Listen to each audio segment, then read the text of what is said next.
nombre del Padre, y del Hijo, del Espíritu Santo. Amen. Paano mo nagawa sa akin to, Paulita? Mahal na mahal kita.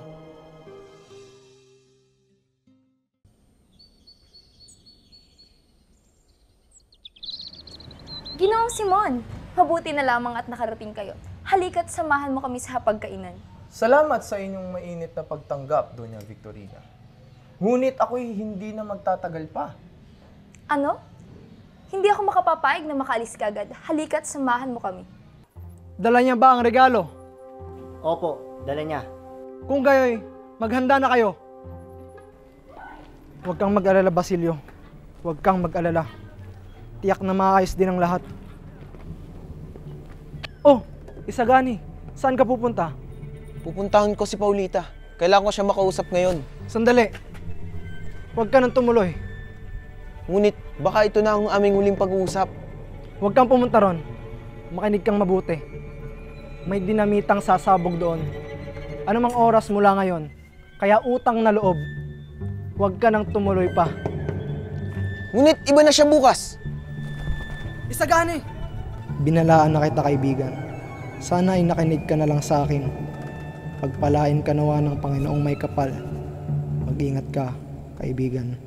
Ang ganda naman ng lamparang iyan. Maraming salamat, Ginoong Simon. Ngunit, sigurado ka bang ayaw mo munang kumain kahit saglit lang? Salamat sa inyong alok.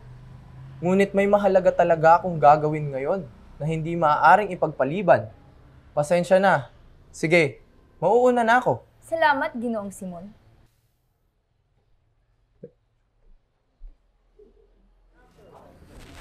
Oh, Senyor Simon, bakit ka nagmamadali? Huwag ngayon kay Roga. Ako'y nagmamadali. Ang ganda ng lamparang nanggaling kay... Ay, sandali at namatay ang sindi. Huwag kang mag-alala. Madali lamang yan ayusin. Sandali. Ano ito? Mane Tesel Fares, Juan Crisostomo Ibarra. Masamang biro iyan. Ano ba kayo? Huwag kayong mabahala dahil hindi naman siguro totoo yan. Ngunit ito'y nanggaling sa isang taong matagal nang patay. Tunay ngang masamang biro ito. Ngunit ito ay sulat ni Crisostomo Ibarra. Hindi kaya gusto niya tayong patayin? Huwag nyo nang alalahanin iyan. Ituloy ang kasiyahan. Padre Irene, pakitaas naman ng mitsa nung lampara. Sige, saglit lamang.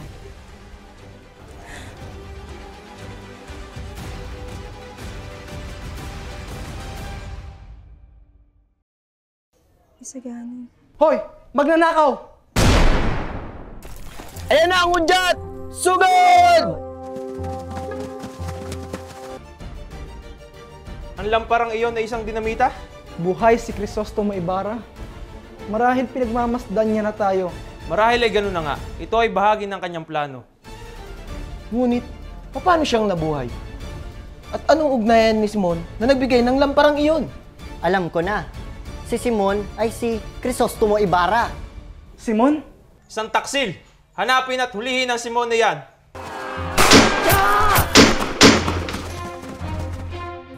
Fuego! Si Kapitan! Senyor Simon, masamang balita. Hindi natuloy ang pagsabog. Bakit? Si Isagani, tinapon niyo yung lampara sa ilog. Sige na, tumakbo ka na. Pero, Ligtas mo ang iyong sarili. Bilis!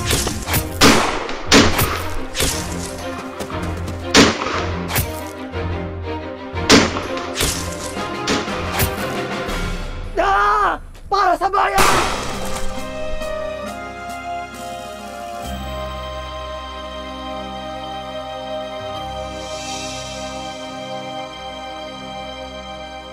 Bakit ako nabigo? Bakit ako pinaparusahan ng ganito? Tapos na ang aking misyon.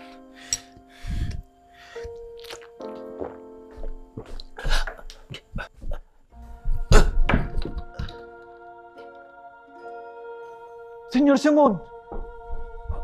Diyos ko! Sandali, at ako'y tatawag ng doktor. Huwag na kayong mag-alala, Padre. Nangyari na ang nangyari. Gumagabi na. Nais ko sanang sabihin sa inyo ang aking lihim. Handa ako makinig, Senyor Simon. Totoo naman po bang may Diyos na gumagabay sa atin, hindi ba? Oo, Senyor Simon. At ang Diyos ang tumutulong sa atin kapag wala tayong mapuntahan. Padre, tulungan niyo po ako. Ayokong mamatay na may dalang kasamaan. Nais kong sanang mamumpisal sa inyo. Handa ako makinig, Senyor Simon. Linano ko po ang lahat ng ito. Dahil galit na galit ako sa mundo noon. Humalik ako upang magiganti sa mga tao na umampi sa akin. Diyos ko, patawarin ka ng Panginoon. Anak, palagi mong tatandaan na ang buhay ay hindi lang puro masaya. Minsan, kailangan din natin makaranas ng sakit upang tayo ay matuto. Tandaan mo na walang maidudulot na maganda ang paghiganti at magdudulot lang yun ng panibagong kasamaan. Hindi ko lang maintindihan. Bakit ako ang pinaparusahan? Hindi ka niya pinaparusahan, anak. Iyan ay isang pagsubok lamang na kailangan mong lagpasan. Hindi ka niya bibigyan ng isang pagsubok na hindi mo kayang napaglabanan. Naiintindihan ng Diyos na ikaw ay naipit lang sa isang puot at galit sa iyong puso kung bakit mo nagawa ang ganitong mga bagay. Palagi mong tatandaan, palagi kang may matututunan sa buhay. At ang pangyayari sa mga plano mo, ginusto ng Diyos na hindi niya ito isakatuparan dahil alam niyang ito yung mali. Maraming salamat, Padre. Ngayon, mamamatay na ako ng mayaman.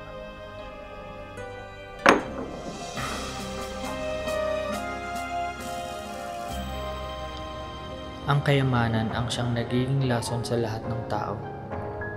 Ito ang nagpapabulag at naguudyok na gumawa sila ng kasalanan. Kung may taong nangangailangan ng mas malinis na hangarin, ay pahintulot ng Diyos na ikay matagpuan. Samantala, diyan ka muna sa ilalim ng dagat kung saan hindi makakapalugid ang kasamaan.